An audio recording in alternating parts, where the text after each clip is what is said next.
আমি এই জায়গায় কষ্ট পেয়েছি। শোনেন, আজকে মজা নিচ্ছেন, ট্রল করছেন, করেন, এটা আপনার দিকেও আসবে ইনশাআল্লাহ, দেখে নিন। কারণ এটা শুধু আমাকে উদ্দেশ্য করা নয়, এর উদ্দেশ্য হচ্ছে পুরো ওয়াজ মাহফিল এবং আলেম ওলামা এবং পুরো কমিউনিটিকে বিতর্কিত করা।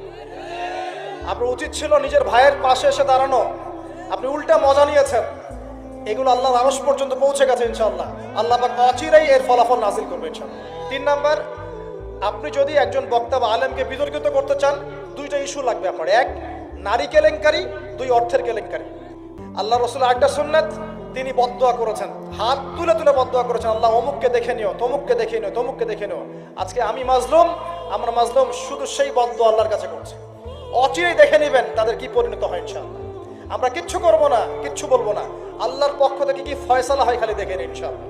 কারণ আল্লাহর দিনের শত্রুতা করে, দিনের দায়ীদের সাথে, আলেমদের সাথে শত্রুতা করে কোনো জালেম, কোনো ফেরাউন, নমরুদ এই দুনিয়াতে টিকতে পারে নাই, আগামীতেও পারবে না ইনশাআল্লাহ তাআলা। আর কিছু বলার মতো মন মানসিকতা আমার নাই। আপনাদের জন্য দোয়া করবো এবং অনুরোধ করবো যে আল্লাহর ওয়াস্তে এই বিভ্রান্তির যুগে এক পেশে মনোভাব রাখবেন না, সত্য মিথ্যা যাচাই করবেন, তারপরে আপনি বিশ্বাস করবেন ইনশাআল্লাহ তাআলা। একটা ন্যাশনাল নিউজ যদি প্রচার করতে চান, আপনাকে পক্ষে বিপক্ষের কথা নিতে হবে না? একটা ন্যাশনাল নিউজ প্রচার করবেন, তাহলে বাদী বিবাদী উভয়ের কথা শুনতে হবে না? এই হলুদ সাংবাদিকতা, টোটালি হলুদ সাংবাদিকতা। এর পিছনে কি উদ্দেশ্য? উদ্দেশ্য হচ্ছে 1 নাম্বার ওয়াজ মাহফিলকে বিতর্কিত করা, নাম্বার 1। 1 নাম্বার উদ্দেশ্য ওয়াজ মাহফিলের যে চলমান সিলসিলা বাংলার মাটিতে চলছে, এই চলমান সিলসিলাকে বিতর্কিত করার একটা প্রধান উদ্দেশ্য 1 নাম্বার। 2 নাম্বার, ওয়াজ মাহফিলে যেসব বক্তাদের মাহফিলে বেশি মানুষ আসে, এই বক্তাদেরকে জাতির সামনে এই বিতর্কিত করে উপস্থাপন করা। 2 নাম্বার।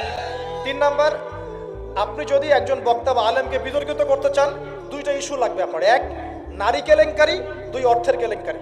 মারও খেলাম আমরা, জুলুমের শিকার হলাম আমরা। টাকার জন্য যদি আমরা মাহফিল করতাম, আজকে আমার আজকে 10 তলা বাড়ি থাকতো। একদিনে চাইলে আমি 10টা মাহফিল করতে পারতাম। টাকার জন্য যদি আমরা কাজ করতাম, দিনের কাজ, তাহলে আমার নামে শত শত বিঘা জমি থাকতো। আমি আল্লাহর বান্দা, আল্লাহর জমিনে বেঁচে আছি কারাগারের জীবনে, আমার 100 কোনো জমি নাই পৃথিবীতে, 100 না, আল্লাহর কসম করে বলতেছি।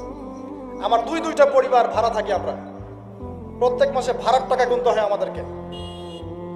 টাকা পয়সা দিয়ে মাহফিল কিনে নিয়েছে। আমাদের নাম্বার ফেসবুকে available, WhatsApp number available, phone করে তো বলতে পারতেন যে ভাই আসলে কি হয়েছিল ঘটনা।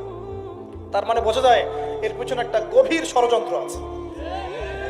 ষড়যন্ত্র 1 নাম্বার, আলেম ওলামাদের অবস্থা কিন্তু দেশে ভালো নয়। ষড়যন্ত্র 1 নাম্বার হচ্ছে হকপন্থী আলেম ওলামাদেরকে সমাজ থেকে মাইনাস করে দেওয়া, একটা উদ্দেশ্য 1। 2 নাম্বার, ওয়াজ মাহফিলকে বিতর্কিত করার একটা উদ্দেশ্য। 3 নাম্বার, যেসব বক্তাদের ওয়াজ মাহফিলে বেশি মানুষ আসছে, জনগণ শুনছে, আমল করছে, ইসলামের একটা ফ্লো সৃষ্টি হচ্ছে, এই মানুষদেরকে সমাজে বিতর্কিত করে দেওয়া। এবং এই কাজগুলোর মধ্য দিয়ে কারা তাদের এজেন্ডা বাস্তবায়ন করছে আপনারা খুব ভালো করে খেয়াল করে নেবেন। আর কিছু আছে চিলে কান নিল টাইপের মানুষ, যা দেখবে অনলাইনে, যা আসবে দেদারসে প্রচার করা শুরু করবে। তুমি যে মিডিয়া, তুমি যে ফেসবুকে ইউটিউবিং করছো, ফেসবুকিং করছো, কখনো কি আমাকে জিজ্ঞেস করেছিলা, আমাদেরকে জিজ্ঞেস করেছিলা ভাই কি হয়েছে আপনাদের সাথে? তুমি এক পক্ষের কথা শুনে গালিগালাজ করছো, চরিত্র নিয়ে কথা বলছো। তোমাদের জন্য 2টা নসিহত করে শেষ করবো, জাস্ট 2টা। 1, নবী সাল্লাল্লাহু আলাইহি ওয়াসাল্লাম বলেছেন, কাফা বিল মারই কাযিবান ওয়া হুয়া ইয়াকুলু কুল্লামা সামিআ। কোন ব্যক্তির মিথ্যাবাদী হওয়ার জন্য এতটুকুই যথেষ্ট যে সে যা শুনবে যাচাই বাছাই না করে তা প্রচার করা শুরু করবে। 1। 2 নাম্বার, রাসূল সাল্লাল্লাহু আলাইহি ওয়াসাল্লামকে আল্লাহ পাক বলেছেন, ইয়া আইয়ুহাল্লাযীনা আমানু, হে মুমিনগণ, আপনারা খুব ভালো করে শুনেন, ইন জাআকুম ফাসিকুম বিনাবাইন ফাতাবায়ানু। কোন ফাসিক, পাপাচারী, কোন ফাসিক যদি কোনো সংবাদ নিয়ে আসে, সেটা বিশ্বাস করার আগে অবশ্যই যাচাই বাছাই করে নিন, না হলে আন তুসিবু কওমান বিজাহালা ওয়া তুসবিহু আলা মা ফাআলতুম নাদিমিন। না হলে তোমরা অজ্ঞতাবশত এমন পদক্ষেপ নিয়ে ফেলবে যার ফলশ্রুতিতে তোমাদেরকে অনুতপ্ত হতে হবে। আর সবচেয়ে কষ্ট পেয়েছি আমি এখানে, কিছু আলেম ওলামাও এর পক্ষে সাফাই গাওয়া শুরু করেছে। আমি এই জায়গায় কষ্ট পেয়েছি। শোনেন, আজকে মজা নিচ্ছেন, ট্রল করছেন, করেন, এটা আপনার দিকেও আসবে ইনশাআল্লাহ, দেখে নিন। কারণ এটা শুধু আমাকে উদ্দেশ্য করা নয়, এর উদ্দেশ্য হচ্ছে পুরো ওয়াজ মাহফিল এবং আলেম ওলামা এবং পুরো কমিউনিটিকে বিতর্কিত করা। আপনার উচিত ছিল নিজের ভাইয়ের পাশে এসে দাঁড়ানো, আপনি উল্টা মজা নিয়েছেন। এগুলো আল্লাহর আরশ পর্যন্ত পৌঁছে গেছে ইনশাআল্লাহ। আল্লাহ পাক অচিরেই এর ফলাফল নাজিল করবে ইনশাআল্লাহ। শুধু এতটুকু বলছি, আল্লাহর কাছে হাত তুলে দোয়া করছে, আল্লাহুম্মা ইন্না নাজআলুকা ফি নুহুরিহিম ওয়া নাউযু বিকা মিন শুরুরিহিম। আল্লাহুম্মা কফিনিহিম বিমা শি'তা, আল্লাহুম্মা মুনজিলাল কিতাব ওয়া সারি'আল হিসাব, ইহজিমিল আহজাব, আল্লাহুম্মা ইহজিমহুম ওয়া জালজিলহুম। এই দোয়ার অর্থ যারা বুঝবেন জেনে নিয়েন যে আমি কি দোয়াটা করেছি।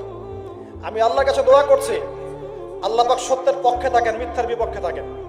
এখানে ইসলামের বদনাম হয়েছে, আলেমের বদনাম হয়েছে, এবং আল্লাহর দ্বীনের দায়ীদের গায়ে আঘাত এসেছে, ইউটিউবারদেরকে আঘাত করা হয়েছে, এবং মিথ্যা প্রপাগান্ডা চালিয়ে চরিত্র হনন করা হয়েছে।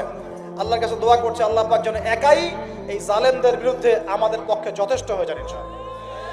আমরা দোয়া করছি আল্লাহ পাক যেন এদের এবং আমাদের মাঝখানে ফয়সালাকারী হিসেবে আল্লাহ পাকই যথেষ্ট থাকেন ইনশাআল্লাহ।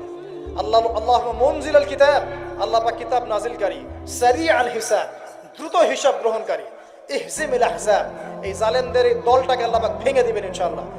আল্লাহুম্মা জালজিলহুম, আল্লাহুম্মা ইহজিমহুম ওয়া জালজিলহুম, আল্লাহ পাক এদেরকে বিধ্বস্ত করবেন, এদের পাগুলোকে ভূমিকম্পের মতো কাঁপিয়ে দিবেন ইনশাআল্লাহ তাআলা।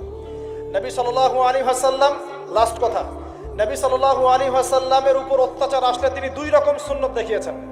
এক, তিনি মাফ করে দিয়েছেন, যদি ওরা ক্ষমা চাইতো আমি মাফ করে দিতাম। আল্লাহ রাসূলের একটা সুন্নাত, তিনি বদদোয়া করেছেন, হাত তুলে তুলে বদদোয়া করেছেন, আল্লাহ অমুককে দেখে নিও, তমুককে দেখে নিও, তমুককে দেখে নিও। আজকে আমি মাজলুম, আমরা মাজলুম, শুধু সেই বদদোয়া আল্লাহর কাছে করছি। অচিরেই দেখে নেবেন তাদের কি পরিণত হয় ইনশাআল্লাহ। আমরা কিচ্ছু করবো না, কিচ্ছু বলবো না, আল্লাহর পক্ষ থেকে কি ফয়সালা হয় খালি দেখে নিন ইনশাআল্লাহ। কারণ আল্লাহর দ্বীনের শত্রুতা করে, দ্বীনের দায়ীদের সাথে, আলেমদের সাথে শত্রুতা করে কোন জালেম, কোন ফেরাউন, নমরুদ এই দুনিয়াতে টিকতে পারে নাই, আগামীতেও পারবে না ইনশাআল্লাহ তাআলা। আর কিছু বলার মতো মন মানসিকতা আমার নাই।